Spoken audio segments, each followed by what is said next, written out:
This video will be about how games incorporated the narrative elements of film to create a converged form of media. In games' humble beginnings, like Pong, the first video game, focus was placed entirely on gameplay.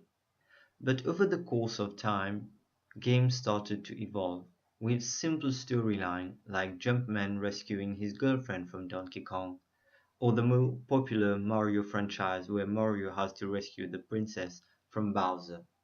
Over time, we have also had games that based more intricate storylines of popular movies to capitalize on the success of those movies while providing a narrative alongside gameplay. As games grew with more complex narratives, we started having cutscenes in games.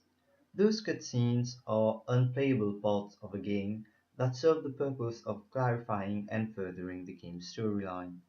They are basically a sort of small movie placed inside the game so that you may understand what is happening with the game's story. By now, you must be getting the gist of how games include the narrative elements of movies. Games have basically turned into an interactive movie where you are not a passive watcher, but rather someone who can influence the story.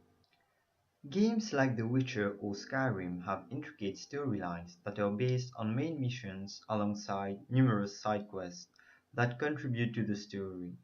In fact, in those games, the choices you make define the story. You are writing your own film as you play.